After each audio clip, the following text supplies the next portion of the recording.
പ്രവാസിയും മുൻ നാവികസേന ഉദ്യോഗസ്ഥനുമായ ഷാജൻ എലിവത്തിങ്കലിന്റെ ഗൃഹാതുരത്വം എന്ന ഗുരുത്വാകർഷണം ഓർമ്മക്കുറിപ്പുകളുടെ ആദ്യ കഥാസമാഹാരത്തിന്റെ പ്രകാശനം സിനിമാ സംവിധായകൻ ലാൽ ജോസ് മലയാള മനോരമ ചീഫ് എഡിറ്റർ വിനോദ് നായർക്ക് കൈമാറി നിർവഹിച്ചു. വലപ്പാട് ഗ്രാമപഞ്ചായത്ത് പ്രസിഡന്റ് ഷിനിത ആഷിഖ് അധ്യക്ഷത വഹിച്ചു. വലപ്പാട് എന്ന ഗ്രാമത്തിന്റെയും അതിന്റെ പരിസരങ്ങളെയും തന്റെ കുട്ടിക്കാലത്തും വിദ്യാഭ്യാസകാലത്തും കണ്ട ഒരുപിടി ഓർമ്മകളുടെ സുന്ദരമായ ആവിഷ്കാരമായ 32 ഓർമ്മ കഥകളുടെ സമാഹാരമാണ് പുസ്തകം. JCI മുൻ global president Shine Bhaskar, Qatar ICC president AP Manikandan എന്നിവർ സംസാരിച്ചു.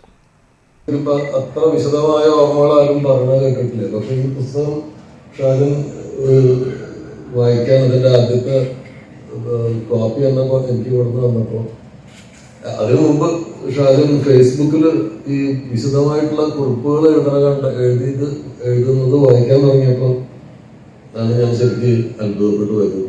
വളരെ നല്ല ഭാഷയുണ്ട്, വളരെ സെൻസ് ഓഫ് ഹ്യൂമർ ഉണ്ട്, നല്ല വായിക്കാൻ വളരെ രസമുള്ള ഭയങ്കര ഹ്യൂമറസ് ആയിട്ടുള്ള എഴുത്താണ്. പിന്നെ ഓരോ ചെറിയ കാര്യങ്ങളും അന്നത്തെ വളരെ ഡീറ്റെയിൽഡ് ആയിട്ട് ഓർമ്മയുണ്ട്.